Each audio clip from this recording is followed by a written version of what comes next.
in today. Ready for a breakout? Let's find out. Michael Bolton. Thanks, Josh. It's Michael Bolton here, and it's time for another episode of the Locked On Fantasy Basketball Podcast. Let's get to it. Let's get to it, indeed. You are Locked On Fantasy Basketball, your daily fantasy basketball podcast, part of the Locked On Podcast Network.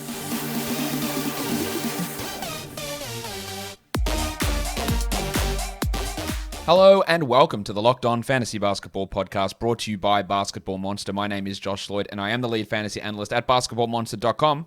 We're going to open next week, hopefully, fingers crossed. Assuming the NBA schedule is out in full, we should be ready to open Basketball Monster next week. Get ready. Also, I am the lead analyst at Yahoo Sports Australia. And you can find me on Twitter, as always, at redrock_bball and on Instagram at Locked On Fantasy Basketball. We are here. We are ready to talk third-year players. Yesterday, I did fourth-year players, so go check that video out. A lot of people, or a few people, were questioning, hey, where's Michael Porter Jr.? He's in this video because he didn't play at all in his first season, so to me, I'm just counting this as his third year. It really doesn't matter if he's in his fourth year, if he's in his third year, whatever it is, he's here. We're going to talk about him in today's video. Let's go to talk about the first guy that I want to speak about in the list of guys who are heading into their third NBA season, and let's talk Zion Williamson. Zion showed some really big steps forward last year, especially when the ball got put into his hands more. We saw him increase his playmaking. Now, he's still got considerable problems in terms of a lack of defensive stats, a lack of three-pointers, but his efficiency is unbelievable. I think his usage is going to be a little bit higher this year. He had a 30% usage last year with a 65 true shooting. I think that their usage can go up. He played 33 minutes. He was 20th in points leagues. He was 48th in category leagues. Do not be surprised to see him as a top 10 points league guy and a top 30 category league guy. And in a punt free throw scenario, which is really what drags him down, he's probably a top 20 player. In fact, I think Zion in category leagues is probably going to be a second round draft player. I think it's worth noting that when I've done my projections, I've done two passes of all my projections at Basketball Monster. We'll go through and continually edit them. But there are more third-year players that I have projected inside the top 200 than I have fourth-year players. Some of that is a level of optimism about guys in their third year, which is generally the time when players take the biggest leap.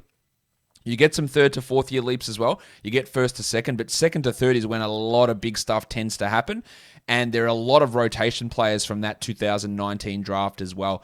2019 draft that we need to pay attention to. So Zion, while he's been excellent, I think he takes another step forward. I think we get incremental improvements in free throws, a little bit more usage, more playmaking as well, and some really big steps forward I think could be coming for Zion Williamson. And again, as a punt free throw guy, you're looking at a player who is going to be a second round guy. Yeah, almost definitely, and probably a first round points league player would be my guess for this upcoming season. Let's talk about Maga Porter Jr., who last year was really pretty good. 43rd ranked player in category leagues for Porter, 65th in points leagues. So a little bit of a discrepancy between his performance in those two formats. He only played 31 minutes a night and only had a 21% usage. Those two things should really stand out. The 66 true shooting absolutely stands out as well. So while I can say minutes might go up, they probably will. Category rank will increase. Points reg will probably increase. Usage will probably increase. That 66 true shooting, there is a risk that does fall off. I think that's a legitimate concern because he was hitting his threes at like an absolutely insane rate. Like I think it was like 44% or 45%, which is going to have an impact. If that does fall off, you are going to see some of his value really fall away. But there is no Jamal Murray for the bulk of this season. So Porter's usage, he's going to have to be that guy. Will Barton will take some of that on, or a healthy Will Barton. But Porter is going to have to take a big step forward. And I think he is a borderline third round player, maybe a second round guy in category leagues. He becomes a top 50 points league guy. I think those minutes increase. I think the usage increase, while we also probably get a level of decrease in the true shooting. It might not be huge amounts, but 45% threes are a hard thing to expect long term. Like we can hope for it, but it's hard to expect it. Let's go to Cleveland now. Darius Garland. I'm really excited what Garland's going to do. His first year was fairly poor, coming off knee surgery and some poor coaching. And then last year he started off well and really, really ended the season on a hot streak. 84th in category leagues, 78th in points leagues. The minutes are 33. Like, that's what he played. I don't think much is changing there. The 26 usage, not sure much will change there. What I really want to look at heading into third season, true shooting, under 55%. That is where the big improvement can come. He's already a good free throw guy, but his 2-point shooting, his 3-point shooting, I think can take big steps forward. I think he can be a 20-point per game guy potentially. I think his assists could hit to 7. Steal rate's going to swing 20 spots. If he gets to like 1.5 steals, then he's a real steal type, not steals guy, but he's a real steal ADP. We don't know where ADP is going to fall. I think the top 50 is a legitimate opportunity for him to get into that zone for Garland. Again, heading into the third year, you expect big steps forward. He's got a more fantasy-friendly game than, say, the Padawan Colin Sexton because of his ability to get assists and he can get some steals. And he shoots higher volume three-pointers as well, which is important for overall fantasy value. So I'm really excited to see what Garland... Now, he was a popular pick for me as a last-round pick last year. He's not going to be available there, but I also think that at this point, he's going to come in at a value in terms of ADPs and ranks lower than what I anticipate. So therefore, I'll probably be getting him in quite a few leagues for this upcoming season. If you get nervous about getting your guy, though, and you start sweating, sweat block. Maybe that's the answer for your mock draft and fantasy draft problems. Sweat block is stronger and more effective than clinical antiperspirants. You simply apply it, get the sweat block wipes, apply it at night before you go to bed. You go to bed, you wake up in the next morning, you have a wash, hopefully, and then you're good to go. Up to 7 days coverage from excessive perspiration. Hyperhidrosis, which is what the medical term is a real problem. It's a medical condition. And it can be embarrassing, social stigma, all of that stuff. You don't want to be at work presenting to your boss with a lake under your arm. Sweat block is what you need to try. This is something that it seems too good to be true, but you might only have to use it once or twice a week to actually remove this problem from your life. So you can get it today, 20% off at sweatblock.com using the promo code LOCKEDON. It's also available at Amazon, also CVS, doctor created, doctor recommended, the dry shirt guarantee, sweatblock.com. Use the promo code LOCKEDON for 20% off. Don't let the stress of daily life weigh on your body. Whether you're an elite athlete or someone like me, also an elite athlete, just trying to make it through the day tension-free, Theragun can help. Theragun is the handheld percussive therapy device that releases your deepest muscle tension using a scientifically calibrated combo of depth, speed, and power. And it's as quiet as an electric toothbrush. The Gen 4 Theragun doesn't just feel good. It gets to the source of the pain by releasing tension using Theragun's signature percussive therapy, which goes 60% deeper than vibration alone. I'm just going to throw a blanket giggity across this whole ad read. Let's go. The OLED screen and design make you feel like you're holding something from the future. Just go to their site and check it out, and the Theragun app learns from your behaviors and suggests guided routines.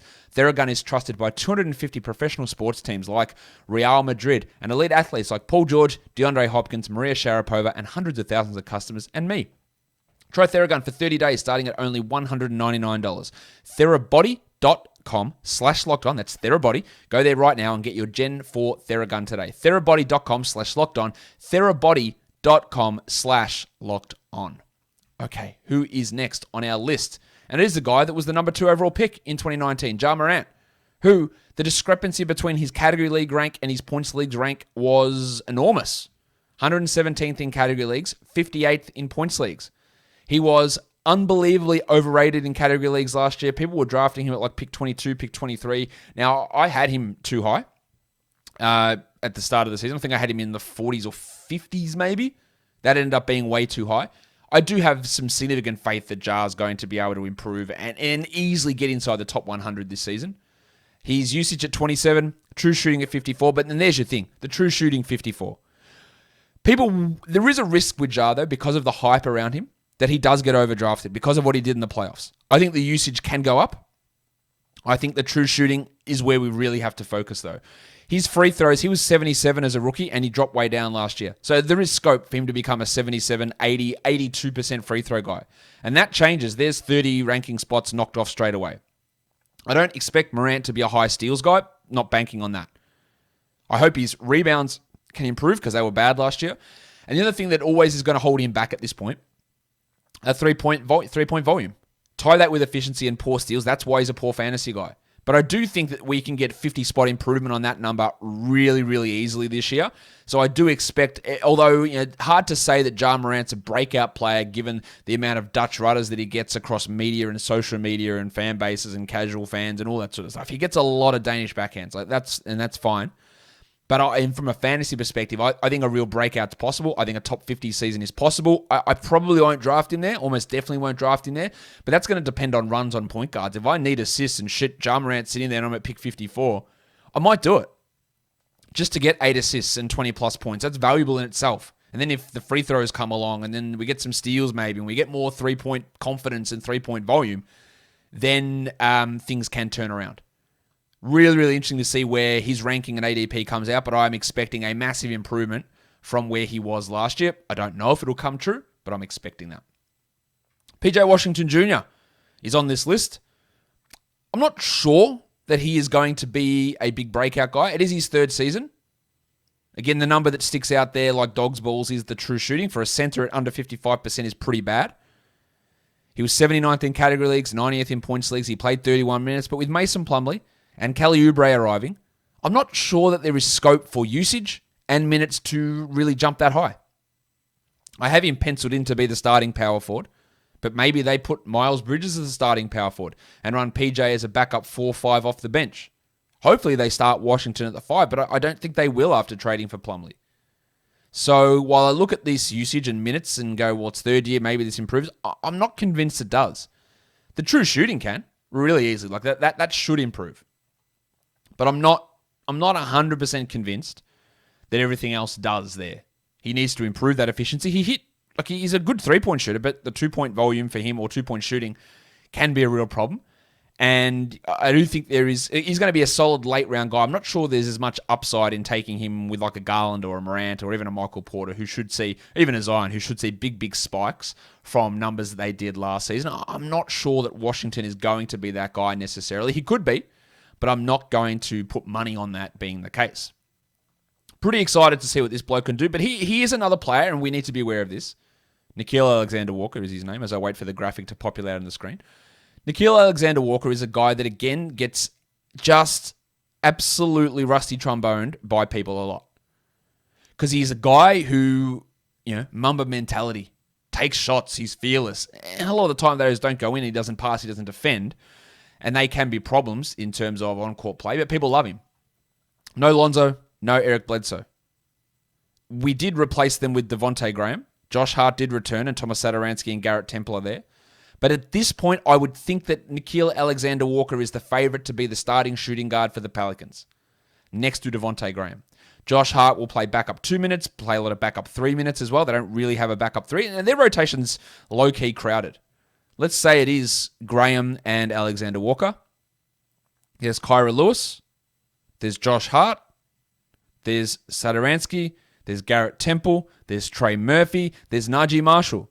These are all guys who get backup 1, 2, and 3 minutes. Yeah, of course, you've got Ingram, Zion, and Valanciunas as the 3, 4, 5. They probably won't run much backup center considering Jackson Hayes, who knows if he's going to play. Who knows what Billy Hernan-Gomez is going to do. They might play just Zion a lot there. But their rotation's a little weird. But I still think that Alexander-Walker will get the nod as the starting shooting guard. I think that Alexander-Walker will get the nod to play 30 minutes a night, and he'll get lots of shots. I think his usage drops because he's going to play alongside Ingram and Alexander-Walker and Williamson more. Although last year when they played together, he still had a high usage. Still a 26% usage guy. And he's a decent steals player. He's a horrible assist guy. He hits threes. He scores. He could stand to improve his efficiency. True shooting 52 is rough. But heading into a 3rd year, that could spike. That hits 57, 58 through an increase in field goal percentage and free throws. Then he really jumps up. And that 183 category rank, 188 points rank, and 22 minutes, they're all going to jump up. I feel pretty confident in saying there's going to be a spike there for Alexander-Walker. And to me, he will be a pretty clear draftable player. Let's go to the Washington Wizards. Daniel Gafford is actually the 3rd-year player that I think is most likely to have a step forward this year. But again, like Alexander-Walker, I'm a little worried about how the minutes go. Now, Gafford was great at the end of last season. Scott Brooks was horrible in terms of managing that rotation and playing Alex Len and Robin Lopez over him, which was infuriating. But he played 15 minutes a night and he was almost a top 200 player. 16 usage, not sure that changes too much. Points league 247, better category than points league guy. And true shooting 70. Now, Montrezl Harrell is around. Thomas Bryant will come back from an ACL. So I don't know how Wes Unseld is going to run that rotation at center in Washington. And that's a little bit worrisome. But if Gafford, much like Rob Williams in yesterday's show, can play 21 minutes, then he does become a top 100 fantasy guy. And I would draft him over Harrell every day of the week. And I will draft him over Bryant every day of the week. Bryant is a guy that I've talked about many times in the past, that in the situation where he had a great opportunity to put up fantasy numbers because they weren't caring and there was no one else to take the minutes and he was getting shots. But with other guys who can defend and be a useful player like Gafford, I'm not sure Bryant is a lock for a starting role. I'm not sure Gafford's a lock for it. He should be. I'm not sure that he is, but his blocks and field goal percentage and rebounding does translate pretty well to fantasy. And I think that's something we do need to keep into consideration. But the upside there could be a little bit squished for Dan just because of Harrell and because of Bryant. And that's not to mention playing Bertans or Hachimura at small ball center as well, which is a possibility considering the absolute glut of forwards that the Wizards do have. Let's talk about everyone's favorite player. You want to talk about Danish backhands? Let's talk about your cousin, Kevin Porter Jr. Kevin Porter was placed into an interesting role last year. I think people would be surprised and they go, wait till he gets a full season. He played 32 minutes a night last year. So he was not starved for opportunities. He was only the 128th ranked player in category leagues. He's much better in points leagues. He had a sky-high usage and a really below-average true shooting. 26 usage, 53 true shooting. Now, he's consistently telling us he's a point guard. That's fine, but John Wall does still exist. For as much as we want, he's not their future. I know that. Everybody knows that. But they will not pay $90 million to John Wall to not play for 2 years. I wouldn't have thought. They're not buying him out either. Maybe they're trading him. Opening night, I fully expect John Wall to be the starting point guard and to have the ball in his hands. Now, whether they start Wall, Porter, and Jalen Green together, I'm not sure. Do they bring Porter off the bench to be the backup 1 and the 2? I'm not sure. I do expect Kevin Porter to take a step forward this year in terms of that overall category rank. But remember, he already was playing 32 minutes with 26 usage. Maybe that becomes 34 minutes. I don't know if it's going to become like 28 usage. His lack of steals, his lack of efficiency, his poor free throw shooting, they are all problems in terms of overall fantasy numbers. But I do expect him to easily be a top 100 guy this year. There will be some moments where he has stinkers and he has big games. This is just what he does. He's inconsistent. And finding that niche role, I guess with Wall and with Green and where he fits in that combination. Of course, the backcourt of the future at this point is Green and Porter. No one's debating that. But Eric Gordon, John Wall, they still exist. And they are still going to play minutes. And Daniel House is still going to play minutes. They're not just going to be kicked out of the rotation entirely. And I don't think Wall is coming off the bench to play 15 minutes behind Kevin Porter. I don't think that's what they're going to do. In saying all that, I think there is still big steps forward for Kevin because I think his shooting can improve. I think some of his free throws can improve. I think he can work to get better numbers going defensively. He is at risk of being overdrafted, and he, like Alexander-Walker, like Ja Morant, I'm very, very intrigued to see where their ADP and rank data comes out because it's going to determine what we do with those guys in drafts a lot. If Kevin Porter's ADP comes out at 50, then I'll be saying thanks, but probably no thanks. If it comes out at 100, I'll be, yeah, absolutely. If it comes out at 80, then I'll go, probably. There is upside there in him at 80. Maybe it doesn't work, but there is still some upside there, which I think is vitally important to be aware of. It's also vitally important to be aware of Built Bar, the best tasting protein bar ever. Built Bar has so many delicious flavors. There's something for everyone. Whether you're a coconut man, a raspberry girl, a cookies and cream bloke, a German chocolate Sheila, whatever it is, Built Bar has you covered. And if you don't know what your favorite flavor is, get yourself a mixed box. 9 flavors, 2 of each, 18 bars in the box, and you get to determine what your favorite is and look out for those limited time flavors. I've also got a snap sale on at the moment, so check that out too. 70 to 18 grams of protein, calories ranging from 130 to 180, 4 to 5 grams of sugar, and 4 to 5 grams of net carbs. Built Bar is also the official protein bar of the US track and field team. Go to built.com, use the promo code LOCKED15, and you'll get 15% off your order. The promo code is LOCKED15 for 15% off at built.com. BetOnline is the fastest and easiest way to bet on all of your sports action. Baseball season is in full swing, and you can track all of that action at BetOnline. Get all the latest news, odds, and info for all of your sporting needs, including Major League Baseball and all of your UFC MMA action. Hey, you can also bet your futures for the NBA.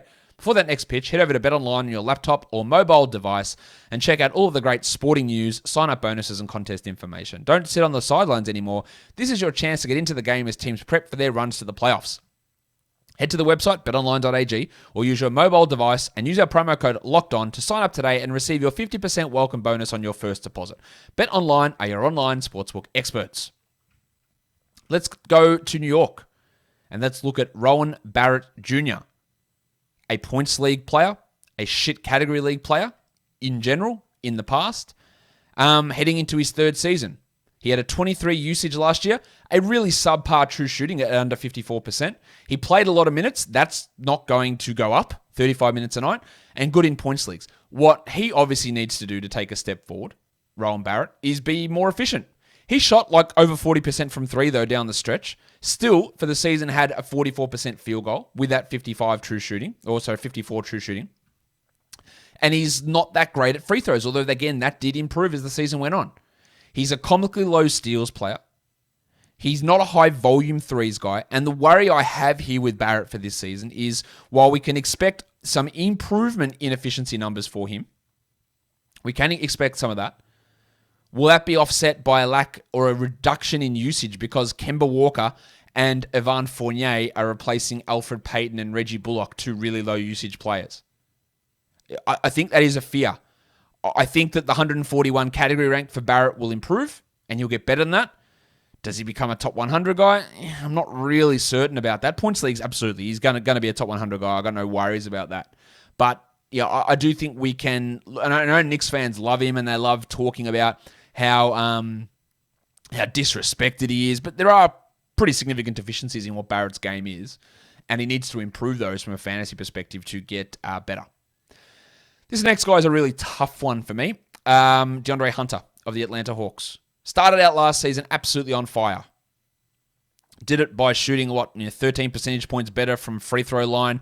His three-point volume and usage and field goal percentage went absolutely bananas and through the roof. And then he hurt his knee and he missed most of the season. Then he came back and he looked like the same guy from his rookie season. So, yeah, which one's real? 20-game sample size at the beginning of the year where he was doing shit where you go, this is not realistic. He's not this good. How did he become this good of a shooter? Or do you go, well, maybe that is real, and the knee injury is what hurt him at the end of the season? They're still going to be in a squeeze for minutes. Yeah, Reddish and Herter, these guys are coming off the bench. They're going to need playing time. Gallinari, Hunter will still play his minutes, but will he beat the 127 where he was last year? I think he can, but you have to put a lot of faith in what he did for the first 15 to 20 games of last season and expect that to become the norm. And I have some reservations. Again, a very low steals and blocks guy, a very low assist guy, a low three-point volume guy. And I'm just not sure that we can expect that to do, or for him to do what he did last year. That 60 true shooting was up at like 64, 63 before his knee injury. And it was down at 55, I think, as a rookie. Yeah, I think there is some risk with him, but it is also a chance where he can explode and say, yeah, Reddish, forget about it. Herter, don't worry about it. Like, I'm the guy here. I'm the second guy to Trae Young. I don't think he is. I think that's Bogdan and Collins. But maybe it happens where he just becomes that good, doesn't miss shots, and does it for a prolonged period of time. I really like him as a late pick. But again, so much of that's going to come down to where does he end up? Where does he end up in terms of ADP, and where can you end up snagging him in drafts?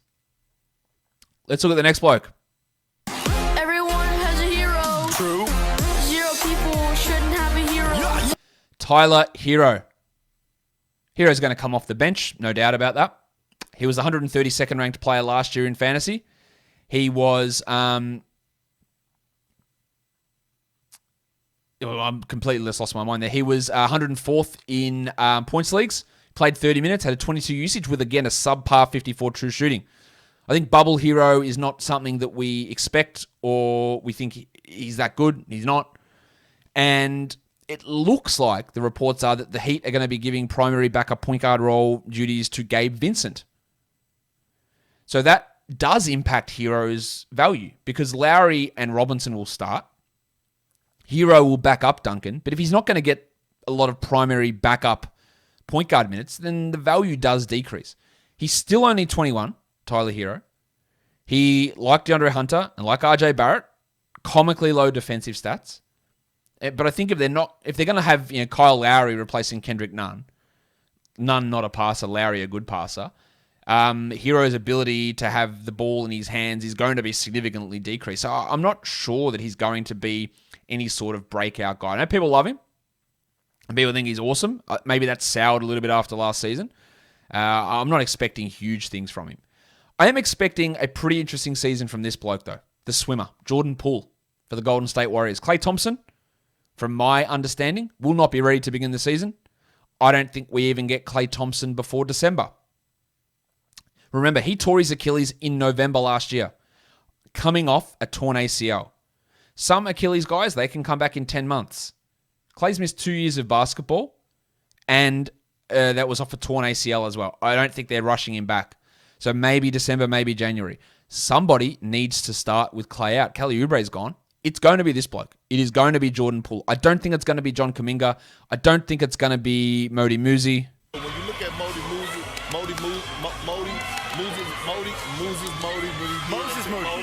Moody. I think it's going to be Jordan Poole who starts. Poole was actually, after the G League bubble last year, very good. He was only 242nd in category leagues and played 19 minutes. High usage, high true shooting. I think he plays a large role. He'll be the sixth man on this team. He can easily get to 28 minutes a night. He probably won't, but he can easily get there. He can provide 3 threes a game. 15, 16 points. Now, again, comically low steals and blocks, but a good free throw guy, gets to the line. This is, when we want to talk third-year breakout, opportunity is there for Poole. Talent has taken massive steps forward from rookie year to end of rookie year to second year to end of second year. He has gone up 7 stages in those 4 areas. And he can go forward again to become a player who plays 28 minutes a night, scores 17 points off the bench, gets 4 assists as your backup point guard, gets 86% from the line on 4 attempts. I think there is, to me, at this point, he is rounding out as a guy that I would love to select in the last round of a draft. Depends who else is around. I think his upside, even if I project Tyler HERRO to be a better per game player, I think Poole's upside and role value for him is higher. Because it's just there. That opportunity is there. And especially early in the season, take a flyer. Klay comes back. His minutes come down. Maybe we drop him after that. But I do think that he is in a really interesting situation this season. Let's look to Philadelphia. The painter, Matisse Thybulle. Big role on Australia's bronze medal winning team in the Olympics. Showed some offensive flash. He was 164th in category leagues, and the discrepancy between category leagues and points leagues, it doesn't really get much higher than what it does for Matisse Thybulle. Yeah, shithouse for points leagues, 298th, great for category leagues. If he gets 25 minutes a night, he becomes a must-draft category league guy. That usage is comically low, as is the true shooting at 51%. He shot like 40% or something from the line last year. He was 77% in his last year in college. I think that can improve significantly. But the thing with Thybulle that I'm a little bit worried with is he's going to get steals and blocks. There is no worries about that. That's going to have real value.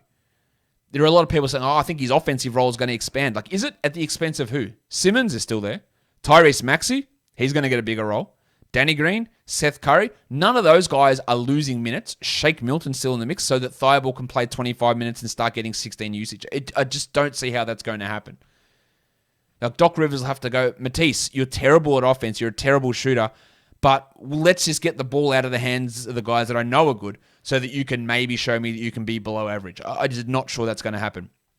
In his role, excellent. But I'm not sure you can expect big spikes from Matisse this season just because the opening's not there. Giggity. Giggity. And I'm not sure the talent's there for him to do that. Defensively, great. 2 steals, 1 block, that's a real possibility. And that has value in itself if it's on the right team in fantasy. And for points leagues, it means jack shit. Let's go to Isaiah Roby in Oklahoma City. I expect Derek Favors will be the starting center, but he might not be. They might start Roby. Roby, I guess, was a real surprise to people last year. In fact, Sheev. A surprise, to be sure, but a welcome one. Played 23 minutes, 56 true shooting, top 200 in category leagues and points leagues. real chance that the minutes actually go up this year. I don't think he's going to be a draftable player, but he can be a top 150 guy. And if they give that nod that he's the starting center ahead of Derek Favors, then value does increase for Roby. 23 years old. He can hit some threes. He can get some steals. He can rebound all right. I still need a little bit more from him defensive stat-wise. But there is a chance here for him with an opportunity available. Speaking of opportunities available, Keldon Johnson. Remember Keldon Johnson, how much of a breakout he was at the start of last year? He only snuck inside the top 200 by a bee's dick last year. 198th ranked player. He's the guy that goes out there and gives you a big game, a 20 and 20 game, and then just struggles in so many areas. And part of the reason I didn't like Keldon coming out of Kentucky was just comically low steals, blocks, and assists. Like comically low. And it basically happened again. 0.6 steals, 0.3 blocks for a bloke playing. Well, actually, they weren't his numbers. I'm making that up. He played 29 minutes a game. Low usage player, under 20%. He averaged what? Sorry, I was right. Sorry, 0.6 steals, 0.3 blocks, under 2 assists. Like they're comically low. Bad free throws and below average field goals with 33% shooting that got worse from 3 as the season went on. He averaged just 12.8 points per game. Now, there is a gigantic hole on this team because DeMar DeRozan, Rudy Gay, Patty Mills are gone. They did bring in Bryn Forbes, who's going to get minutes, which is pretty disgusting. They brought in Doug McDermott. Thaddeus Young is there. Thaddeus. Thaddeus. And for those of you who don't know, I am deliberately mispronouncing his name. Thaddeus Young is there as well. He's going to get playing time. So it's not like DeRozan, Gay, and Mills haven't been replaced to a degree. Johnson's still going to start, and I think he's going to get more usage and more minutes. I'm not convinced that his defensive stats improve. I think his usage will go up, but he still doesn't have the most fantasy-friendly game out there. Going to be an interesting late-round pick. I get the feeling that he might turn into a Darius Bazley, where people go, he's a great late-round sleeper, and then he starts getting pushed higher and higher, and people start reaching into the 80s for him, and then I'll have nothing to do with it. And even at last round, there might be some other guys around that I prefer just because the overall fantasy skill set for Keldon isn't quite as appealing as what it seems. Now, this next bloke, his fantasy skill set is appealing, and that is Brandon Clarke, a rare player whose category rank and points rank ended up exactly the same, 136th. He only played 24 minutes, but he took some big steps back. Part of the reason he was good as a rookie is his true shooting was really high. It dropped to below average, 56%. Low usage as well. He did improve on some of his defensive stats, but now he goes onto this Grizzlies team that's going to have Steven Adams and a healthy Jaren Jackson Jr. Remember, Jaren Jackson wasn't healthy last year. The cashier Xavier Tillman has stepped up. There is opportunity to play Kyle Anderson at the 4 a little bit more. So while Clarke, if he can bring back his college efficiency and college defensive stats, which we've never seen those both combine at the NBA level, he can jump forward. I am not particularly high on Brandon Clarke's upside this year because I'm just not sure that he's going. Now, he did come into last year with an injury, and maybe that's an impact. I'm not convinced that he's even better than. He's not better than Jackson. Is he better than Adams? Maybe. I don't think so. Is he better than Tillman? I'm not convinced about that either. So I'm not sure that he's a great upside guy. We've already talked about one Wizards player who's a third-year breakout guy. I'm going to talk about a player who is a third-year player, at least. Not sure if he's a breakout, and that is Rui Hachimura.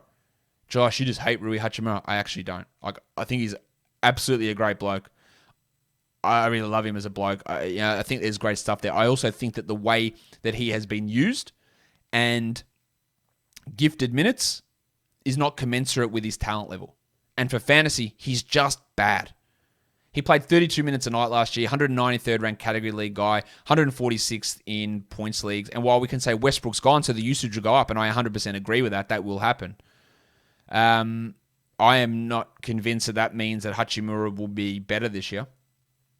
He's a low volume 3-point shooter, a low steals, an insanely low blocks guy, a low assist player, a below average free throw and field goal player. Now, field goals and free throws might go up, but Westbrook is gone, but we should get a healthy Davis Bertans. We're going to have 3 centers there. We're going to have Kyle Kuzma, Kentavious Caldwell-Pope, Montrezl Harrell, all jumping into the mix to take minutes as well. And Hachimura, to me, just doesn't do enough positive things for them to say, Rui, have your 24 usage, play 33 minutes. And even then, I'm not sure how good he'd be for fantasy. And that's, I think, a little bit of the worry there. So taking him in the last round, sure. I am not convinced there is any sort of top 100 upside in Rui Hachimura. And that's not because I hate the bloke. I just don't think that he's as good an NBA player as people think he is. And I don't think that the minutes or the usage is just going to be pushed onto him when there are Kuzma, Harrell, Gafford, Bryant, KCP, Bertans, Avdia, their rookie Corey Kispert, who I don't think is going to be a rotation player this year. There's a lot of things there that make me go, maybe not. Let's talk about the Clippers. Terrence Mann. He was a 300th ranked player last year and worse in points leagues. He played 19 minutes with a 15% usage. Somebody has to start for Kawhi Leonard. I think Eric Bledsoe probably would be the favorite at this stage, but it could be Terrence Mann next to Reggie Jackson. Regardless, those 19 minutes from Mann, I am fairly confident are going to step up. That he's going to be better. In that area, I think that has to happen. We're going to have to see his playing time increase. He has a high field goal percentage because he doesn't take threes. He's again a lack of defensive stats guy. I don't know. I don't think he's going to be a draftable guy, especially with Bledsoe arriving. But he is a guy that, when I look at the profile of what he does, the ascendancy for him in the playoffs, the opportunity that could be there, he is a real third-year breakout guy. In comparison to a Hachimura, for example, where we've seen him have these opportunities, and the opportunities perhaps got less or fewer this offseason. That's not really a breakout. Same with Brandon Clarke. Whereas Mann, he can go from 300 to 160 really easily if he does become a starter or play 27 minutes and average 15 points and start generating some defensive numbers. I think that's a possibility for Terrence Mann. So, there are a bunch of guys. Now, I didn't even mention Kobe White as a third-year player. I think his numbers are actually going to go down. He's going to play off the bench. He's injured. Taylor Horton-Tucker. Nick Claxton. I'd love Nick Claxton to be a breakout, and I think he's a possibility, but I also worry that he just doesn't get enough playing time. Darius Baisley's a third-year player. Jackson Hayes, Naz Reid, Terrence Davis, Cam Reddish, Goga Badadze. The C part of Moses Brown, Max Strus, O'Shea Brissett. There's a lot of third-year players who are going to have impact. But I covered, what did I do there?